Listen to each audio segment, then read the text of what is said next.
sur le front socio-économique, changer leur quotidien et celui de leurs enfants.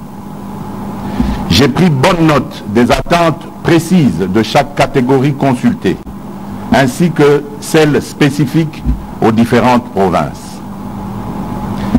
J'ai aussi été marqué par votre reconnaissance des efforts consentis pour trouver des solutions aux multiples problèmes auxquels notre pays fait face.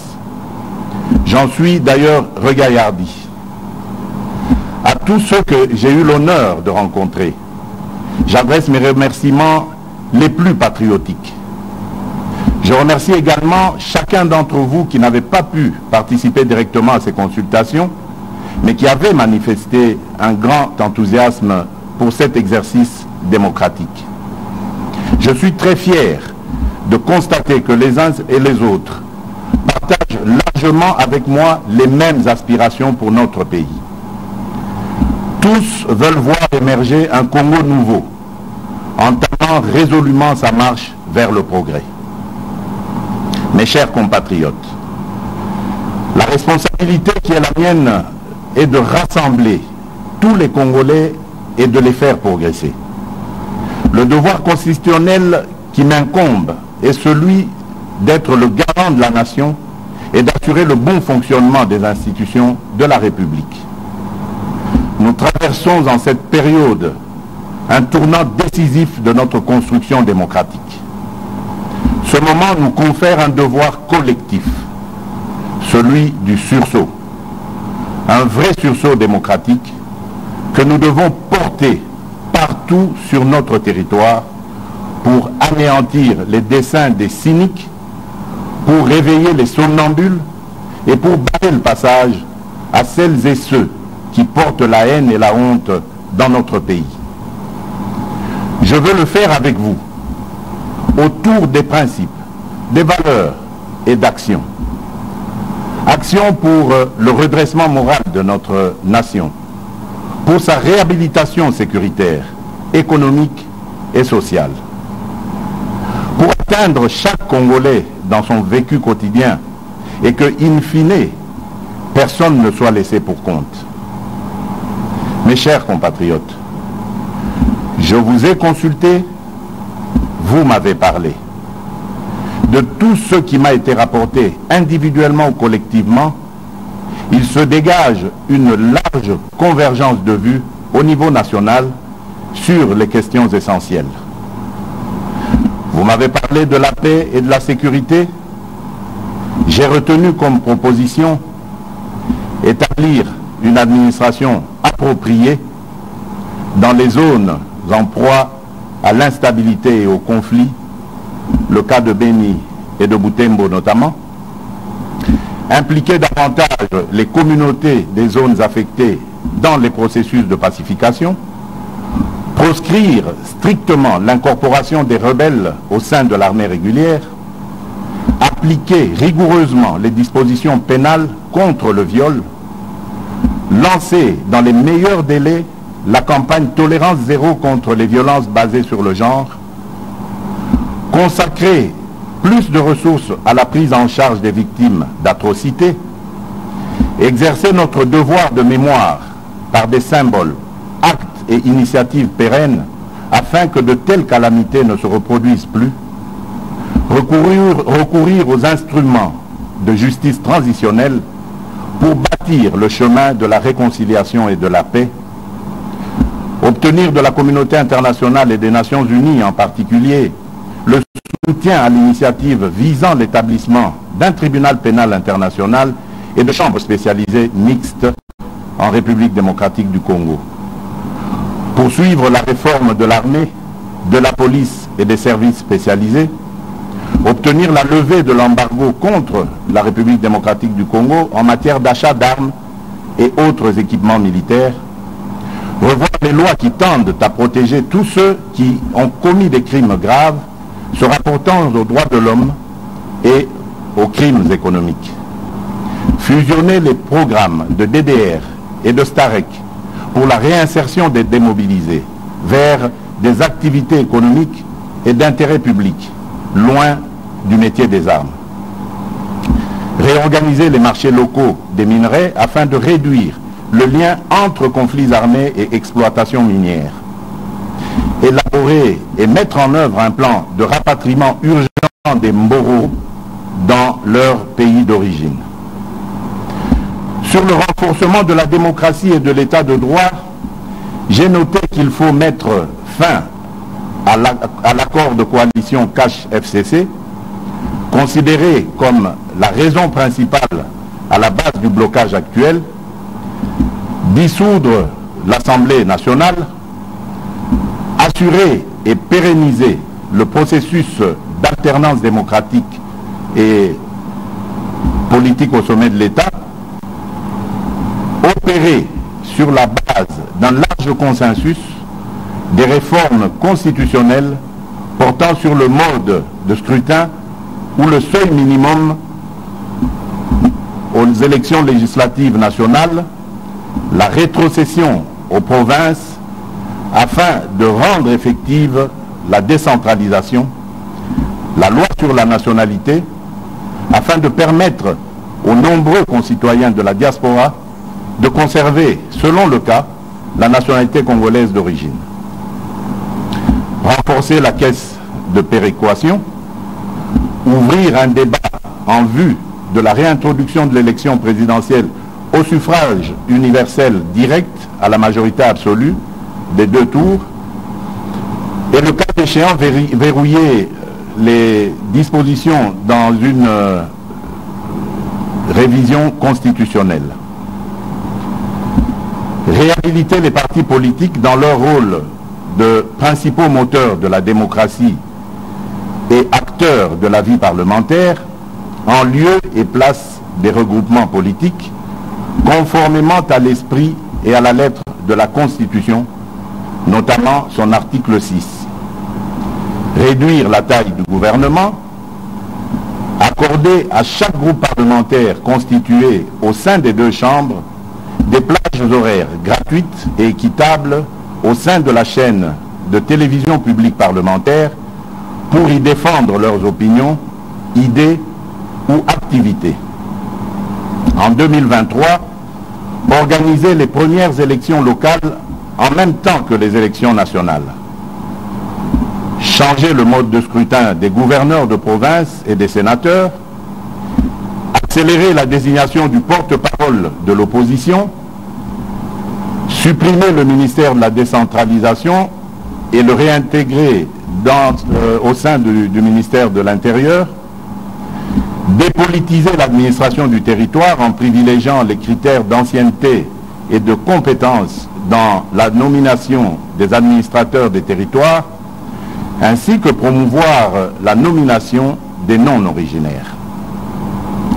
Procéder à l'identification des citoyens congolais et résidents étrangers et délivrer de nouvelles cartes d'identité sécurisées avant fin 2022. Assurer le vote pour les Congolais de l'étranger aux prochaines élections nationales. Créer des sièges pour les Congolais de l'étranger à l'Assemblée nationale. Pour organiser des élections crédibles dans le délai constitutionnel. Vous avez souligné l'urgence de réaliser le recensement de la population dans les délais raisonnables, réformer la loi électorale et la CENI avant la désignation de ses membres, constituer des provisions budgétaires annuelles pour le financement des élections. Sur l'indépendance et la bonne administration de la justice, vous avez relevé qu'il faut mettre en place un programme de recrutement de nouveaux magistrats et de formation continue intensive pour les magistrats en fonction, améliorer les conditions de vie et de travail des magistrats et sanctionner sévèrement les magistrats qui abuseraient de leur position, renforcer le respect de la loi, intensifier la lutte contre la corruption et autres antivaleurs, ainsi que la lutte contre la criminalité économique, notamment par la création d'un parquet financier. Protéger par une loi les lanceurs d'alerte en vue de juguler l'enrichissement sans cause. Procéder à la mise en place des responsables de la Cour des comptes et à la prestation de serment de ces magistrats. Initier et poursuivre des enquêtes judiciaires sur différents dossiers. Parlant de l'amélioration des finances publiques et du climat des affaires, vous avez suggéré qu'il faut intensifier les efforts visant une meilleure cohérence fiscale et traquer tous les abus préjudiciables à l'efficacité et au climat des affaires. Mettre fin à l'impunité et renforcer la législation pénale afin que tout détournement en bande organisée de la paye des fonctionnaires, civils ou militaires, soit assimilé à un acte de haute trahison et sévèrement puni. Réduire le nombre et le volume de nos représentations diplomatiques à l'étranger et les renforcer en capacité en matière de coopération et de partenariats économiques. Réduire le train de vie des institutions politiques et interdire strictement toute augmentation de salaire en leur sein jusqu'à la réalisation intégrale du contrat social de l'innovation, dit accord de Moody, qui tarde à se matérialiser depuis sa signature en 2004. Mettre en place un système de déclaration annuelle d'impôts pour les personnes physiques, réformer les lois et règlements sur les exonérations et les compensations fiscales et parafiscales, opérationnaliser effectivement l'identifiant fiscal unique pour les personnes physiques et morales, renforcer la synergie entre les régies financières et accroître le recours à la digitalisation en vue de mieux maîtriser la base fiscale et mieux combattre la fraude. Sécuriser les contrats et les droits de propriété, en particulier en ce qui concerne les titres fonciers et immobiliers. Combattre l'évasion des primes d'assurance et instaurer un système de pénalités dissuasif. Renforcer le contrôle des structures des prix des produits de base et sanctionner toutes les formes d'abus conduisant à des hausses injustifiées des prix aux consommateurs ou un manque à gagner à l'État. Créer une véritable banque nationale de développement, créer une banque agricole en vue de répondre aux besoins spécifiques de financement de ce secteur, créer une banque de l'habitat en vue de promouvoir le crédit hypothécaire en République démocratique du Congo, accélérer la mise en place de dispositifs de contrôle en vue de mettre fin au coulage des recettes à nos différentes frontières, diversifier notre économie par le développement de l'agriculture et la création de zones agro-industrielles, faire émerger au budget de l'État certaines catégories de recettes, notamment les bonus réalisés par les entreprises étatiques, poursuivre la politique de stabilité du cadre macroéconomique. Pour mieux planifier notre développement et bâtir nos infrastructures, vous avez souligné la nécessité de procéder sans délai à l'application du Plan national stratégique de développement, PNSD, le rendre plus centré, plus opérationnel et l'assortir d'une liste de projets et d'actions prioritaires. Doter chaque province d'un plan de développement local cohérent, en phase avec les priorités nationales et assorti de capacités pour sa mise en œuvre. Réécrire la loi sur le petit commerce afin de garantir l'exclusivité aux nationaux. Valoriser et protéger nos actifs miniers grâce à un programme de certification minière en vue de mieux soutenir le financement de nos infrastructures et la mise en valeur de notre économie. Construire davantage de logements sociaux, renforcer les règles de construction et d'urbanisation, renforcer la lutte anti-érosion sur l'ensemble du territoire national, réformer la loi sur les marchés publics pour la rendre mieux adaptée aux contraintes et spécificités nationales et faciliter l'exécution rapide et fiable des projets, finaliser le cadre légal de mise en œuvre des partenariats publics-privés pour permettre l'accélération des réformes et des grands projets de développement du pays, renforcer la culture et la pratique de l'évaluation à tous les niveaux, y compris pour les membres de la présidence, du gouvernement central, les gouvernements provinciaux et les mandataires publics.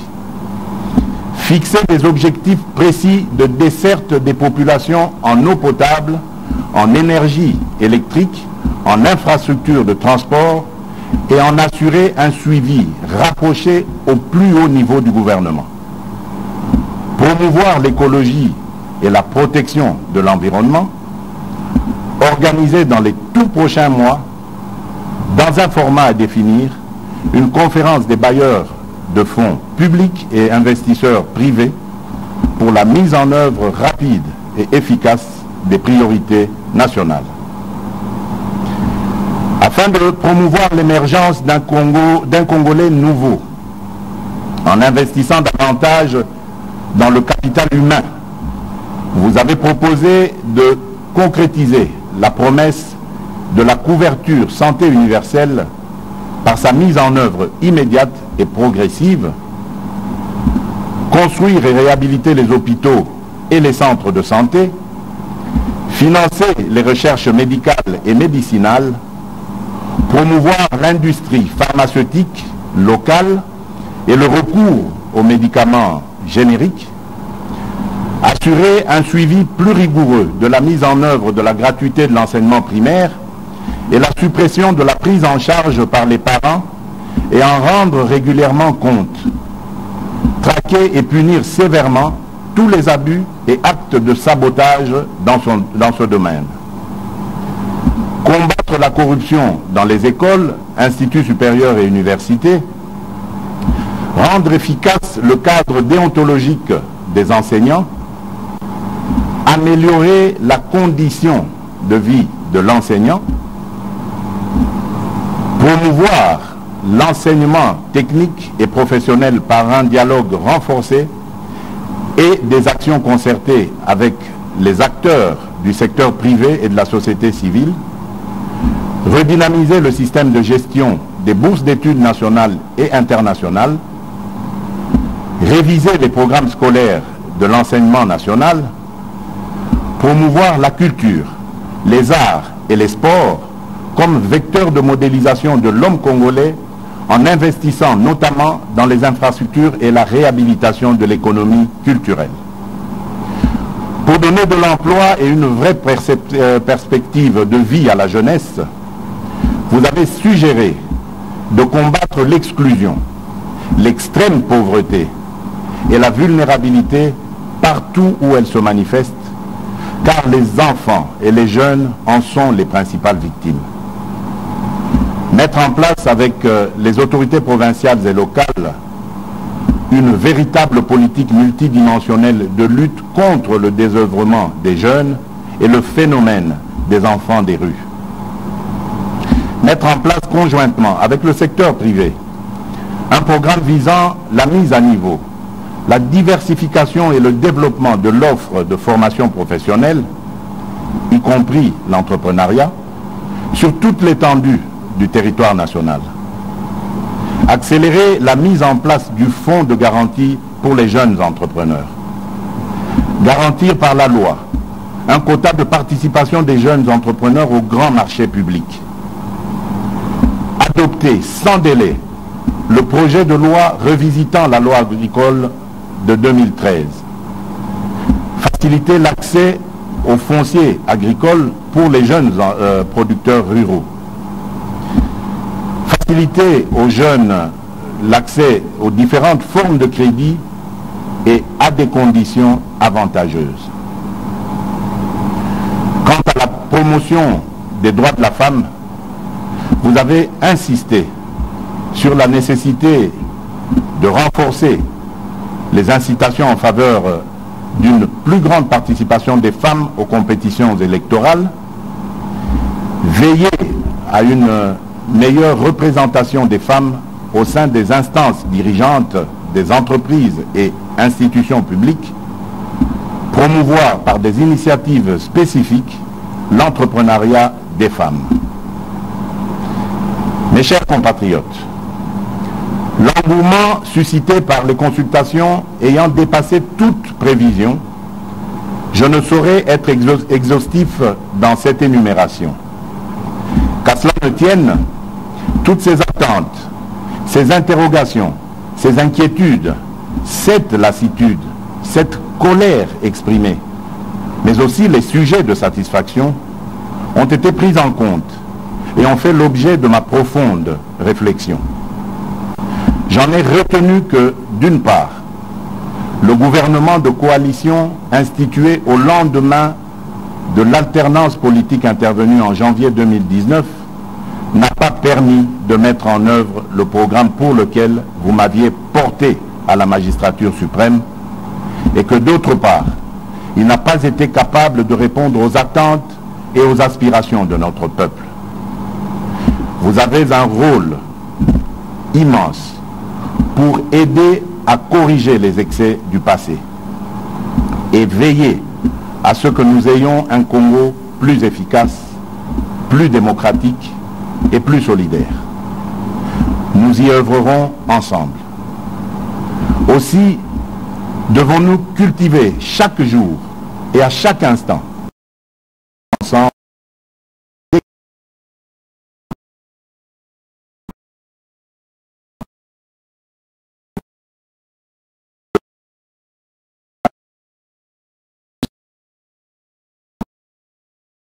renforcer la législation en réprimant plus sévèrement les actes et propos incitant à la haine tribale, aux discriminations en tout genre et au séparatisme. Mes très chers compatriotes, cela dit, vos contributions devront conduire ainsi à des profondes réformes. La femme, la jeunesse et le monde de la culture doivent y jouer un rôle intense. La culture et l'éducation sont les piliers sur lesquels se construit le développement et le progrès, la création et l'innovation. L'implication et la responsabilité des femmes dans ce combat vaut son pesant d'or. Ne dit-on pas que partout où l'homme a dégradé la femme, il s'est dégradé lui-même? Nous avons à construire la société que notre jeunesse mérite. Mes très chers compatriotes, au-delà du large consensus sur les objectifs de la gouvernance ainsi plébiscité par les forces vives de la nation et par de nombreux élus, ces consultations ont également mis en évidence à une écrasante majorité le rejet de la coalition entre le Front commun pour le Congo et le Cap pour le changement. Cette triste conclusion intervient après 2 années d'efforts inlassables, de patience et d'abnégation pour préserver l'essentiel au sein de la coalition. 2 années de grâce qui n'auront malheureusement pas réussi à éviter une situation de crise persistante et de défiance inacceptable entre les institutions de la République dont je suis le seul garant. Bandeko Baolingo, Banamboka, lisanga ya bana Congo ekatisa mikakatano ebele, kasi Congo na biso etikala kaka na bomoko. Etumba oyo ezali ya kobimisa ekolo na biso na bobola na bozangi. Bitumba ya solo esengeli kobunda ezali ya kosilisa moyibi na kanyaka na mboka na biso. Toboyi bokabwani na bitumba oyo toyebeli tina te. Na sengi na bino baso tosangana po tobimisa mboka ya bakoko na biso na etumba oyo. Mes très chers compatriotes, ceci n'est pas seulement un discours.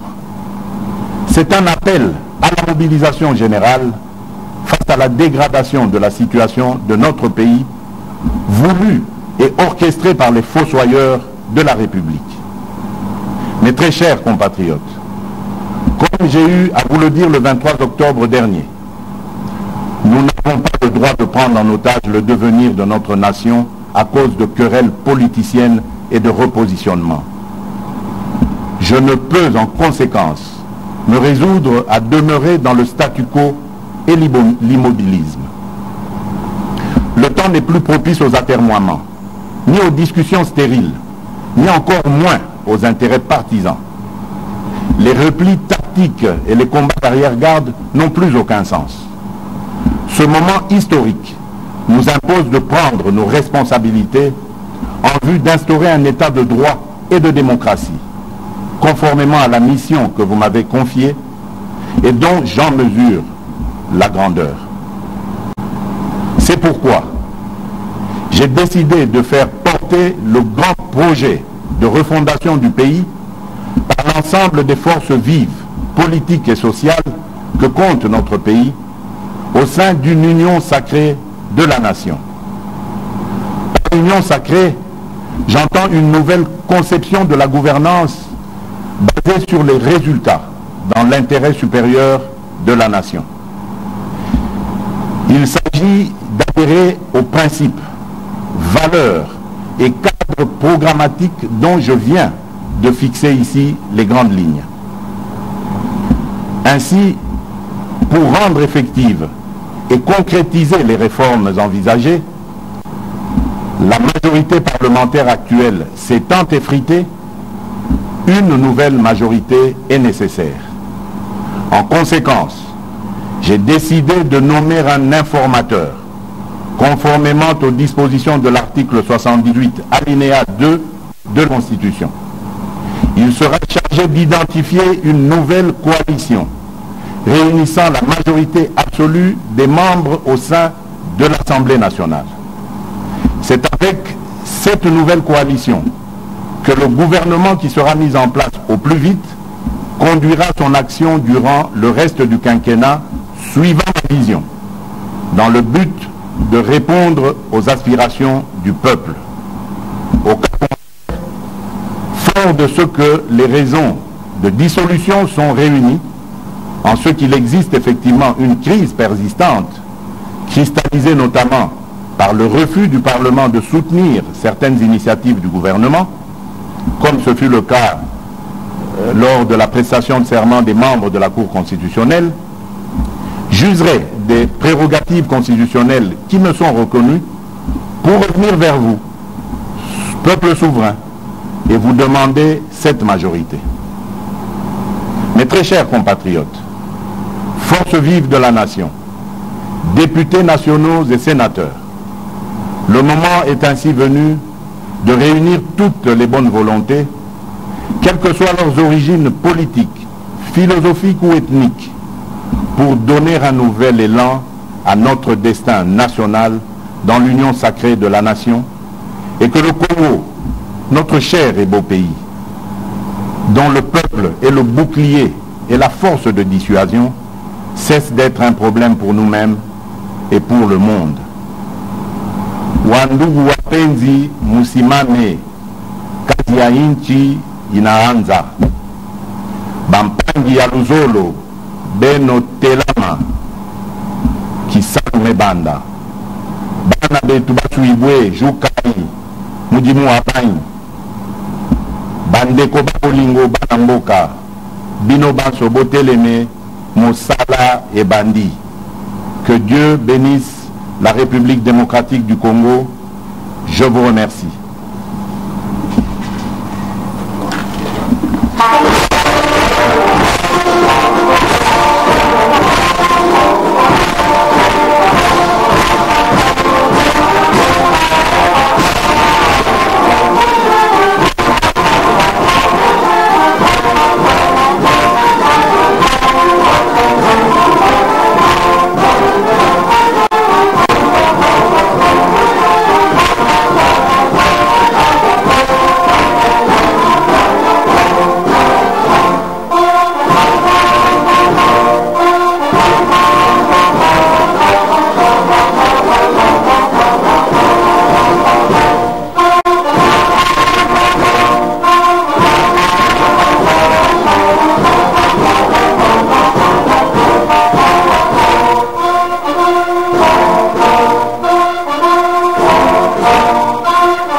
Voilà, très chers téléspectateurs, vous venez donc là de suivre l'important message à la nation du président de la République que vous voyez au travers de ces images qui vous arrivent sur votre petit écran. Il regagne son bureau.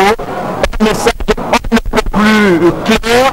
Le président de la République, au-delà de ce chapelet des préoccupations soulevées par les consultés, des consultations qu'il avait lui-même initiées, le chef de l'État a pratiquement parlé de tous les secteurs de la vie nationale. Il a parlé de tous les secteurs de la vie nationale. Nous n'allons pas y revenir, mais la grande information à retenir aujourd'hui, très chers téléspectateurs, c'est bien la désignation d'un informateur qui va requalifier la majorité parlementaire au niveau de l'Assemblée nationale. Nous allons peut-être avoir des juristes pour nous parler de ça. Et c'est déjà la fin de la coalition, je crois, même si le président n'a pas proposé la fin de la coalition, mais avec la nomination d'un informateur pour requalifier la majorité parlementaire au niveau de l'Assemblée nationale, c'est bien la fin de la coalition, n'ayons pas peur de mots. Vous partagez ce point de vue, monsieur le porte-parole? Ce que j'ai entendu aujourd'hui, le point fort de cette adresse du président de la République, c'est la décision de nommer un informateur. L'informateur, lui, sera chargé d'aller constater la majorité au niveau du Parlement. Je crois que c'est la fin de l'actuelle coalition, puisque le président veut ouvrir toutes les forces vives, veut ouvrir à tous les Français qui ont pour le bonheur des populations. Donc je crois que là, c'est l'annonce clé de cette allocution présidentielle. Et ma foi, nous allons suivre, les jours qui suivent vont nous montrer quelle est la personnalité à qui va échoir cette responsabilité. Contrairement à son premier message qui n'était que de 6 minutes, aujourd'hui le chef de l'État a parlé, elle est allée au-delà de 30 minutes, l'enjeu est détaillé jusqu'à Koussema. Exactement, c'est un message qui aura pris un peu plus d'une demi-heure, un message qui a commencé d'abord par un constat, par une compilation de toutes les suggestions, résolutions, recommandations qui avaient été faites par les personnalités qui avaient été consultées.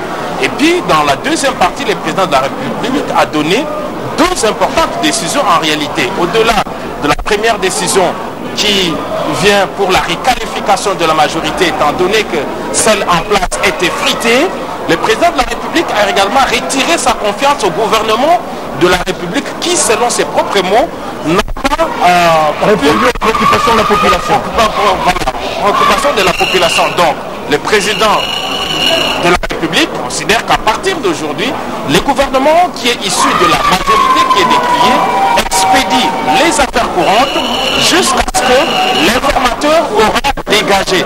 Alors là également, il y a un élément qu'il faut souligner, c'est que le président de la République a dit si l'informateur n'arrive pas, ça signifie que la crise devient beaucoup plus persistante encore et qu'il peut être amené, selon ses prérogatives constitutionnelles, à dissoudre l'Assemblée nationale. Ça a été dit par le président de la République. Donc cela ne peut arriver que si cette requalification ne vient pas. Il a donc raison de le dire, le président de la République, parce qu'on a vu à travers les réseaux sociaux deux documents avec des chiffres contradictoires. Le premier document qui parle d'une allégeance de quelques 300 députés pour la majorité actuelle et un autre qui donne presque le même chiffre pour ceux qui viennent de déposer une motion de défiance. Et donc, en clair, on se retrouve avec un parlement de plus de 560 personnes, alors que le Parlement, on le sait, n'a que 500. Pour terminer cette confusion-là, il y aura un informateur qui va aller pour constater la majorité parlementaire. Dans tous les cas, pour le Parlement, selon nos premières analyses à chaud, les problèmes ne se poseraient pas. Ceux qui estiment détenir une certaine majorité ne vont que les renforcer. Donc c'est l'occasion que le président de la République donne à tous ceux qui s'étardent une certaine majorité de pouvoir les confirmer. C'est là que cela se confirme et avec cette majorité-là, on va devoir avoir un nouveau gouvernement qui sera de taille inférieure, ça c'est aussi un autre détail. Le gouvernement ne sera plus pléthorique comme l'est celui du Premier ministre Ilunga Kamba. Il sera moins pléthorique et c'est avec ces gouvernements que le président de la République pense finalement terminer son quinquennat pour donner un peu de l'espoir au cri de la population congolaise.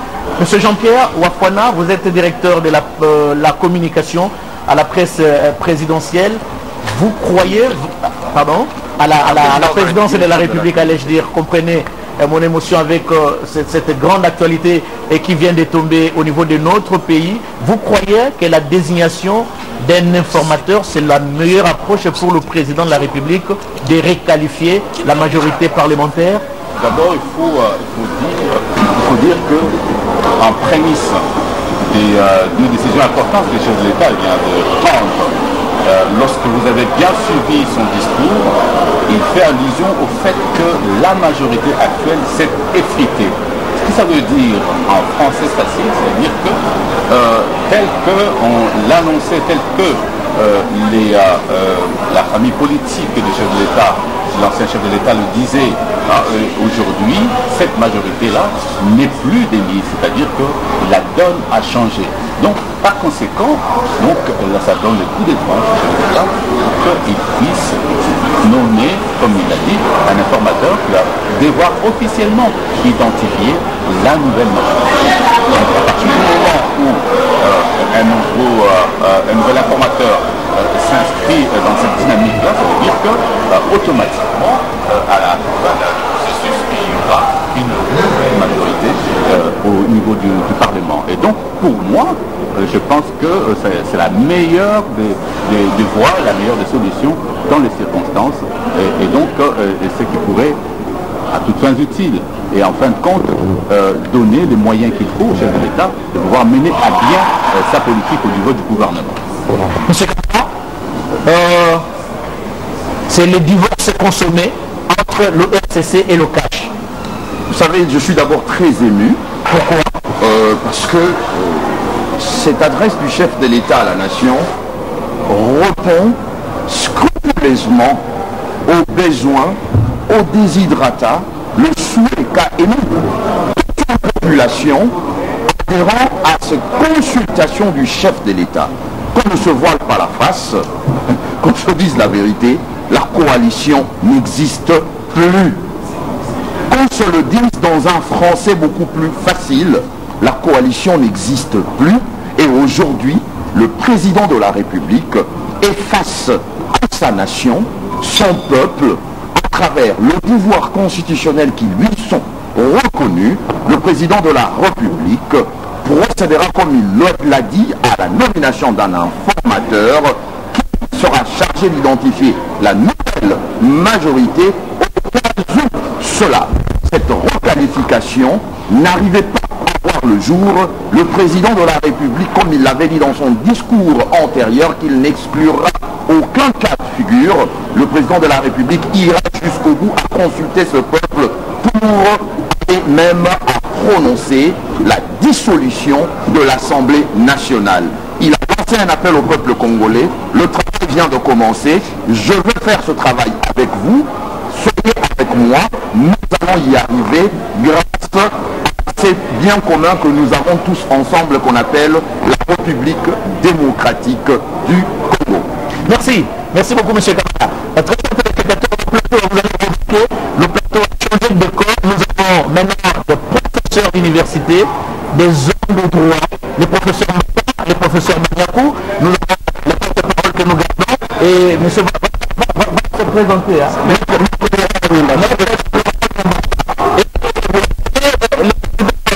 Quitter la nation après son discours, votre présidentiel, il regagne sa résidence, très chers téléspectateurs, mais aujourd'hui la grande information sera la désignation d'un informateur qui va requalifier la majorité parlementaire au niveau de l'Assemblée nationale, mais au cas où cet informateur ne parvenait pas, il y a l'hypothèse de dissoudre l'Assemblée nationale. Cela ne peut arriver qu'au cas où l'informateur ne parvenait pas à requalifier la majorité présidentielle, la majorité parlementaire, à dire, au niveau de l'Assemblée nationale. Professeur Banyako, bonjour. Professeur Mbata, bonjour. Bonjour. Maître Onyemba, bonjour. Bonjour. Première question. Le fait de nommer un informateur, est-ce que le président n'a pas violé la Constitution? Vous qui êtes des juristes. Première question, professeur Banyako. Moi, c'est alors, Le président parler. oui. Non, je crois que le président est allé dans la logique pure de la Constitution, que longtemps on a ignoré. C'est que dans la Constitution, l'article 6, il est dit que ce sont le parti politique qui concourt à l'expression du suffrage. Donc, dans notre Constitution, déjà, il était conçu, évidemment, après des années de dérive où tous ces regroupements se transformaient pratiquement en parti unique, et là, il a été dit par les constituants que ce sont les partis politiques qui concourent à l'expression du suffrage. Et je pense que notre problème, le dernier qui a eu lieu, c'est qu'au lieu que ce soit les partis politiques qui se constituent en majorité, c'était les plateformes électorales qui n'avaient pas droit, qui n'avaient pas qualité d'exercer les activités politiques en dehors de la campagne électorale, de l'élection jusqu'à la publication des résultats définitifs. Donc c'est constitutionnel la décision du président. C'est constitutionnel et plus et mieux, disons, la loi sur les partis politiques, dans son article 3, il dit la même chose. Ce sont les partis politiques qui concourent à l'expression du suffrage. Et je pense qu'ici, ceux élus, ce sont le membre des partis politiques, ou les indépendants, un peu plus tard l'article 101. Mais ici, il est reconnu que ce sont les partis politiques qui font la vie politique nationale, qui ont qualité juridiquement, qui ont personnalité. Et si vous reprenez même l'annexe qui a été faite en 2018, cette annexe différencie bien le parti politique enregistré des regroupements politiques qui ne sont pas du tout enregistrés. Et si vous n'êtes pas enregistré au ministère, comment faites-vous pour avoir la qualité d'exercer l'activité? Je pense que c'est là, c'est ce redressement que le chef de l'État vient de faire pour dire qu'il doit se dégager une majorité de la manière, sur une base de la Constitution, sur la base de la loi sur les partis politiques. Monsieur le professeur Mbata, vous avez toujours dit tout juriste n'est pas constitutionnaliste. Est-ce que ici, devant ces nombreux téléspectateurs qui sont en train de vous suivre, vous pouvez nous affirmer que la décision de nommer un informateur n'est pas anticonstitutionnelle? Merci beaucoup pour la question, mais je crois que c'est un événement assez important. Si je pouvais dire des mots sur le discours du président de la République, allez-y, avant d'arriver à cette réponse. Avec plaisir, professeur. Je crois qu'on a suivi un discours historique.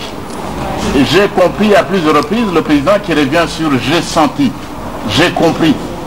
Donc pour la première fois depuis plus de 18 ans, nous avons un président qui sent. Et nous avons un président qui écoute. Mais vous savez, on peut aussi écouter sans entendre. Et on peut écouter sans comprendre. Nous avons un président qui non seulement écoute... Professeur, soyez pragmatique, professeur. C'est ce que vous dites. Non, je disais, c'est qu'on peut avoir quelqu'un qui écoute. Oui. Sans comprendre. Sans comprendre. Ah bon? Oui. Il écoute, il a des dons d'écoute, mais il peut avoir des dons d'écoute sans rien comprendre.